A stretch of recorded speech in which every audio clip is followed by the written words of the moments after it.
como a palavra de Deus é tão atual, né? E ela trata de assuntos que termina se enquadrando, né? Dando como exemplo nos nossos dias. Hoje é Marcos capítulo 9. Vamos pedir a direção de Deus. Meu Pai, que o Senhor nos oriente, fale conosco pela Tua palavra, que assim seja. E dizia-lhes também, em verdade vos digo, que dos que aqui estão alguns há, que não provarão a morte, sem que vejam chegando o reino de Deus com poder. E 6 dias depois, Jesus tomou consigo a Pedro, a Tiago e a João, e os levou sós, em particular, a um alto monte, e transfigurou-se diante deles. E as suas vestes tornaram-se resplandecentes, extremamente brancas, como a neve, tais como nenhum lavandeiro sobre a terra as poderia branquear. Porque as vestes naquele tempo, por exemplo, tem uma particularidade. Esse detalhe que eu vou falar, ele se torna importante para você entender o contexto deles estarem falando isso. Por exemplo, a veste, eles se vestiam normalmente com 2 peças de roupa no máximo, né? Eles tinham uma que eles usavam no dia a dia e outra que eles tinham guardado para uma festa qualquer. Então, normalmente essas roupas eram feitas de lã. Então, a cor branca mesmo, era difícil de se ter, né? Outra cor de outra tonalidade, vermelho, azul, era só mesmo para ricos. Então, a cor padrão era aquela meio acinzentada. Então, você imagine, quando eles viram as vestes do Senhor Jesus, branca, resplandecente, chamava extremamente atenção. E eles tiveram a presença, eles viram, né, presencialmente ali o Senhor Jesus glorificado. É o que acontece com aqueles quando eles estão salvos e eles morrem. Eles recebem um corpo glorificado. E diz, agora aqui no 4, e apareceu-lhes Elias com Moisés e falava com Jesus. E Pedro, tomando a palavra, disse a Jesus, Mestre, é bom que estejamos aqui. E façamos 3 cabanas, uma para ti, outra para Moisés e outra para Elias. Pois não sabiam o que dizia, porque estavam assombrados. E desceu uma nuvem que os cobriu com a sua sombra. E saiu da nuvem uma voz que dizia, este é meu filho amado, a ele ouvi. Quando nós meditamos nos evangelhos, quando nós buscamos conhecer a Deus através dos evangelhos, nós estamos ouvindo a voz do Senhor Jesus. Por isso que a direção de Deus para com Jesus é esta, que a Ele nós devemos dar ouvidos. E ele estava ali num cumprimento, né, do Velho e do Novo Testamento. Olha o que o Bispo Macedo diz aqui, o comentário do versículo 4. Elias e Moisés representam respectivamente os profetas e a lei, simbolizando assim a união entre a antiga e a nova aliança. Isso mostra que no Senhor Jesus há o cumprimento pleno das Escrituras, do Antigo e do Novo Testamento. Outro motivo para Moisés e Elias aparecerem foi que ambos passaram por experiências sobrenaturais. O rosto de Moisés, por exemplo, resplandeceu quando ele falou com Deus. E Elias foi arrebatado por um carro de fogo conduzido por cavalos flamejantes. E você pode conferir depois lá em Êxodo 34, 29 ao 35 e 2 Reis 2, versículo 11. Tá bom?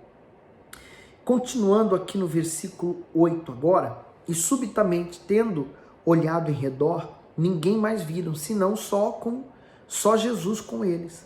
E descendo eles do monte, ordenou-lhes que a ninguém contasse o que tinha visto, até que o Filho do Homem ressuscitasse dentre os mortos.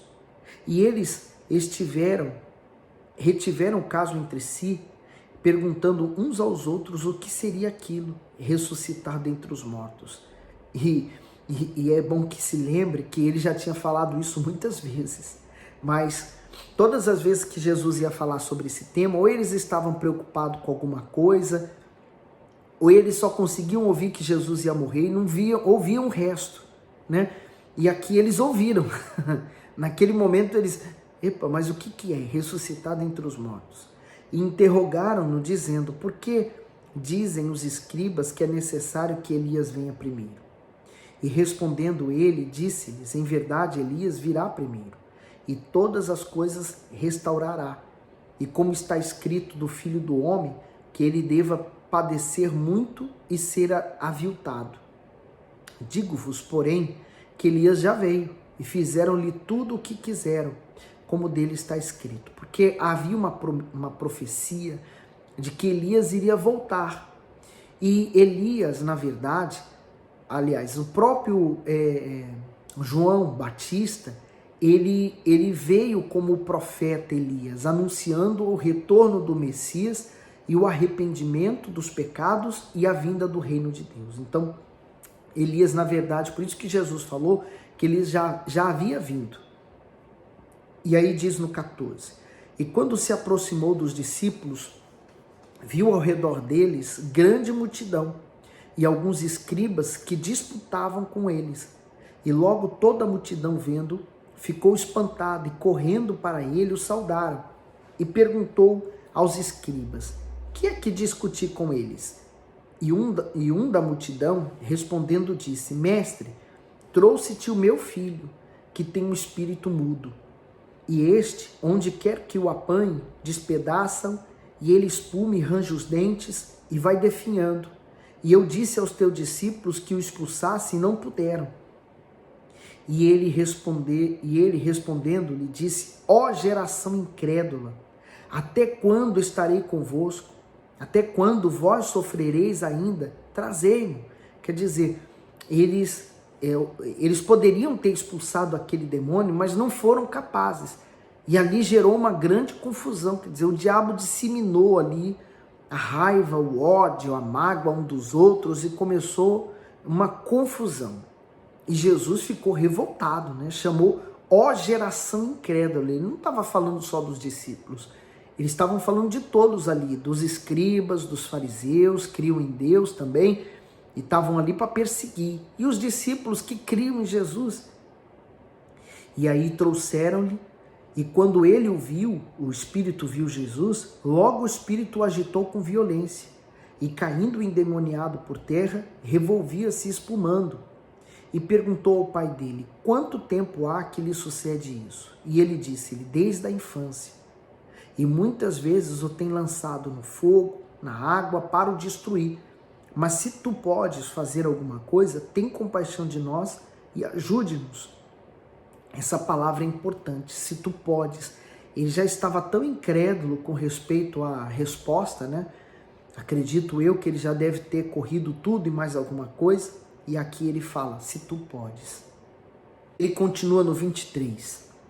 E Jesus disse-lhes: se tu podes crer, tudo é possível ao que crer. Então ele devolveu a crença para a pessoa, assim somos nós.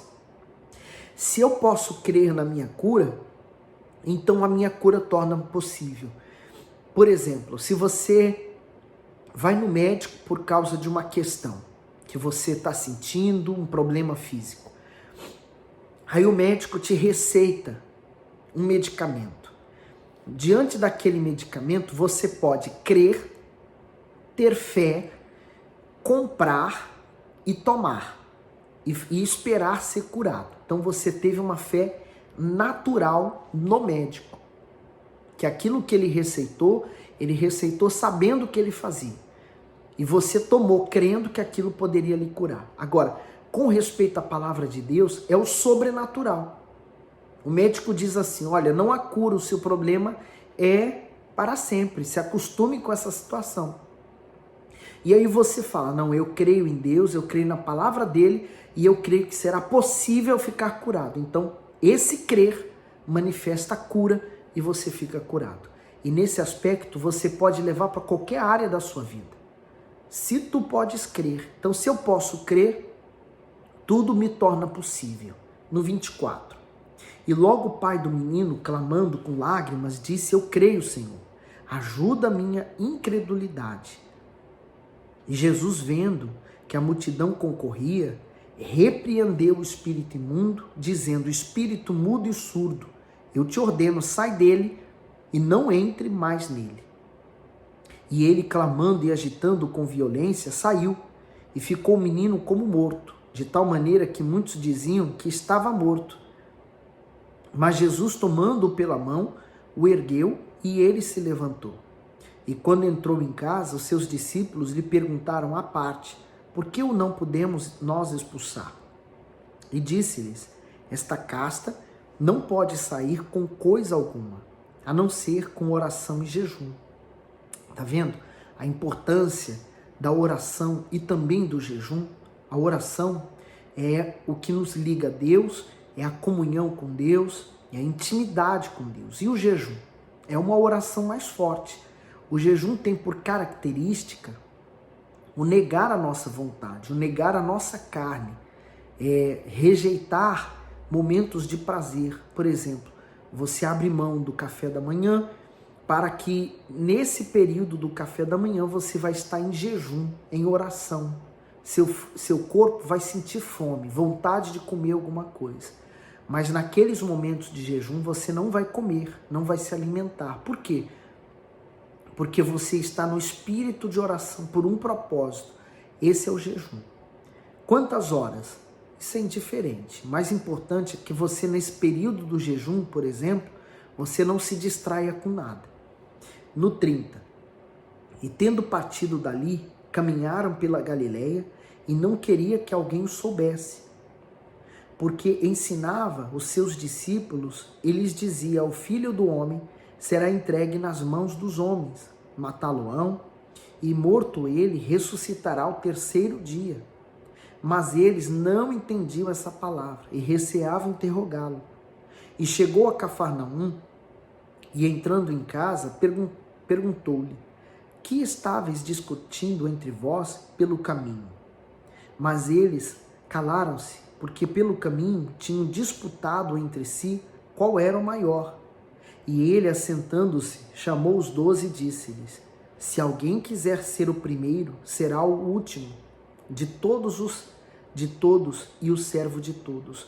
Veja que eles ainda mantinham aquela coisa dentro deles de quem seria o chefe, de quem mandaria, quem seria o líder, quem seria o mais cotado, o mais contado por Jesus, o mais chamado, o mais usado.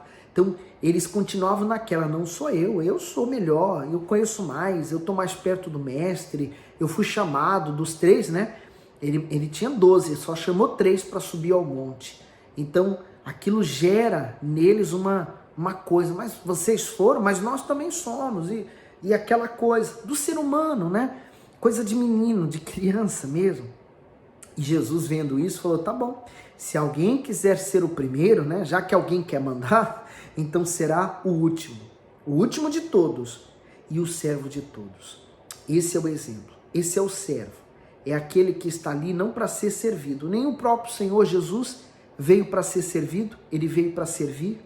No 36 diz assim: e lançando mão de um menino, pô-lo no meio deles e tomando nos seus braços, disse-lhes: qualquer que receber um desses meninos em meu nome, a mim me recebe. E qualquer que a mim me recebe, recebe não a mim, mas ao que me enviou. E João lhe respondeu dizendo: mestre, vimos um que em teu nome expulsava demônios, o qual não nos segue, e nós lhe proibimos porque não nos segue. Jesus, porém, disse: não lhe proibais, porque ninguém há que faça milagre em meu nome e possa logo falar mal de mim. Quer dizer, lembra, eles estavam tentando expulsar um demônio e não foram capazes. Mas viram alguém usando o nome de Jesus expulsando o demônio e ficaram furiosos, perseguindo essa pessoa.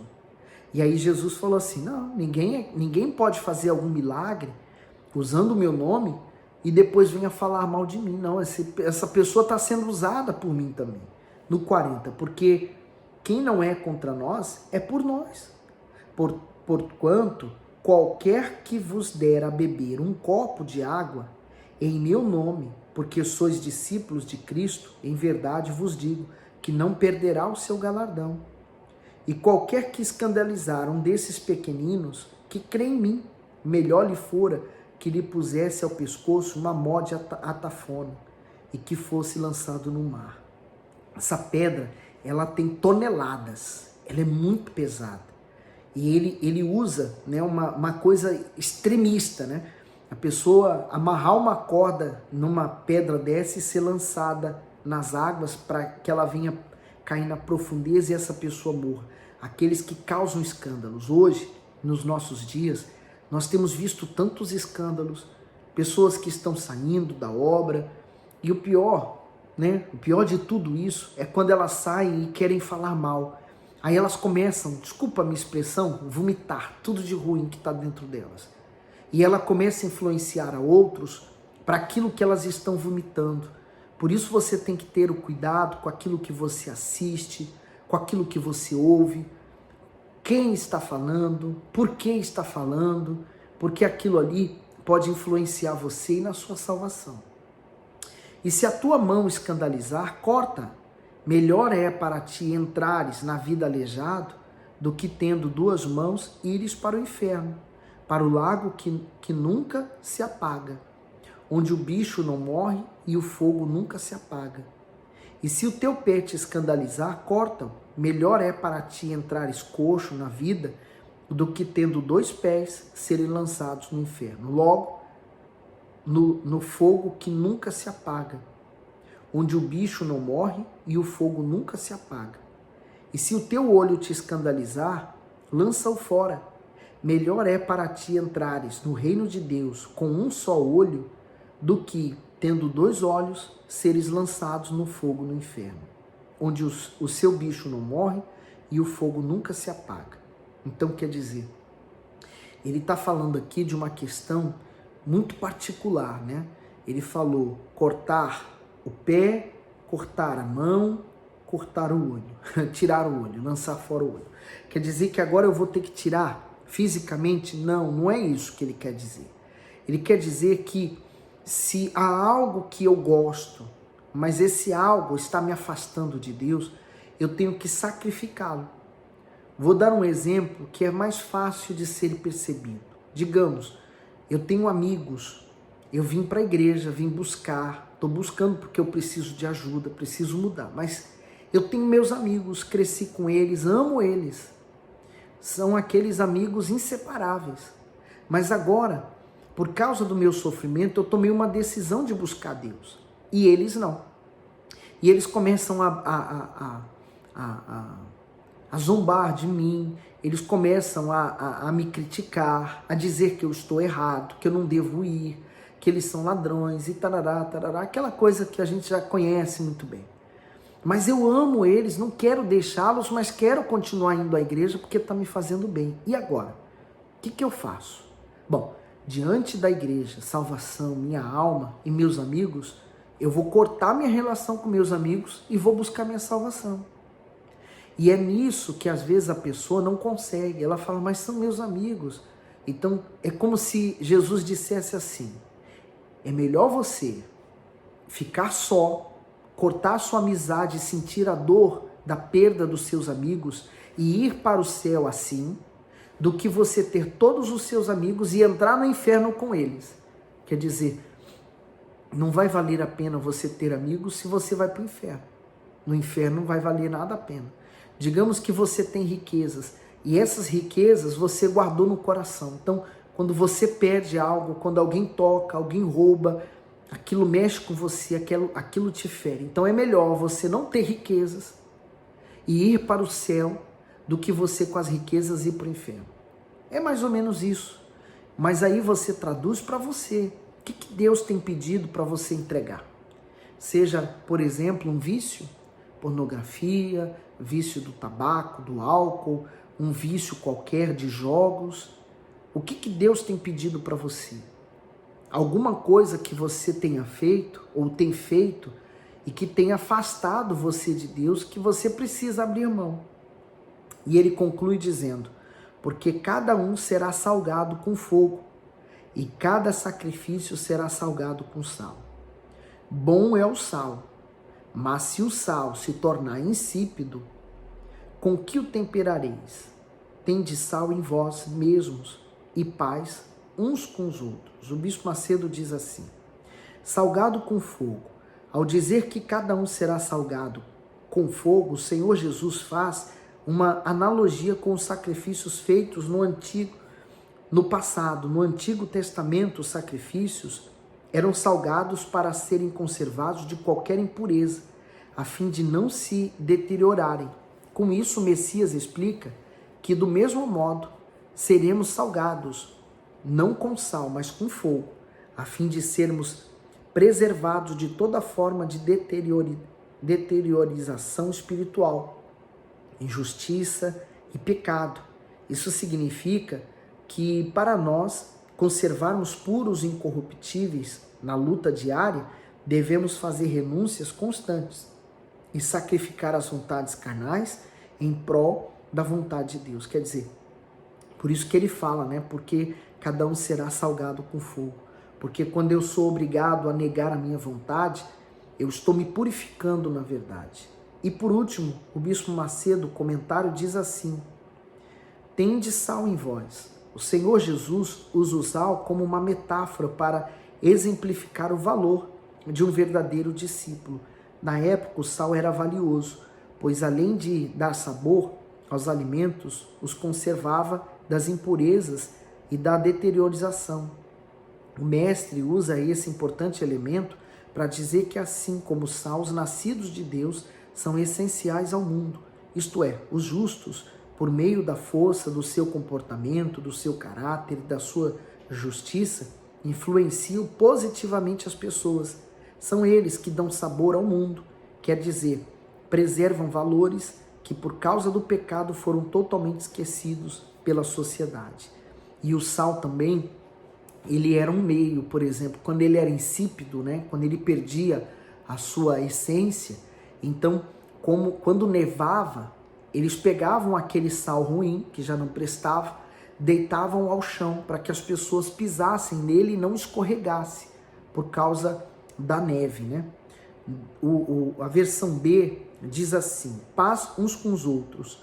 O Senhor Jesus concluiu sua advertência aos discípulos dizendo que aqueles que têm o sal em si mesmos têm paz com os outros. Isso mostra que a fé gera paz interior. Por esse motivo, quando é preservada, não abre espaço para disputas, como ocorreu entre os discípulos e aquele seguidor do Messias. Ter paz é tolerar uns aos outros, aceitar as diferenças e acatar as opiniões que contrariam as nossas. É revelar as ofensas e perdoar as pessoas. Quem coloca em prática essa orientação conserva sua alma para a vida eterna e não vive em discórdia com o semelhante. Muito bom o exemplo. E aí eu quero destacar uma coisa. Às vezes a pessoa diz assim: você vai perdoar o fulano? Não, você está sendo fraco perdoando o fulano. Na verdade, quem perdoa é que é forte. Fraco é quem carrega a mágoa. É mais fácil carregar a mágoa do que perdoar. Então, quem é mais forte? É quem perdoa ou quem carrega a mágoa? Por exemplo, a pessoa fala assim: você é fraco, você nem mente, você paga, está aí pagando porque falou a verdade. Mas quem está sendo forte? O que falou a verdade e agora está pagando pela verdade ou o que mentiu? Porque é mais fácil mentir do que falar a verdade. Então o mundo, ele inverte, né? O diabo inverte as coisas. Ele fala que forte é quem mente, é quem faz tudo errado. Ele fala que quem é forte é quem faz as coisas no engano, nas trevas. E fraco é aquele que segue Jesus, que obedece, que faz tudo certo, que tenta ser correto com o próximo. Mentira, minha amiga. É a maior mentira do diabo. Forte mesmo é a pessoa que obedece a Deus. Porque é mais fácil seguir a mentira do diabo do que seguir a verdade de Deus.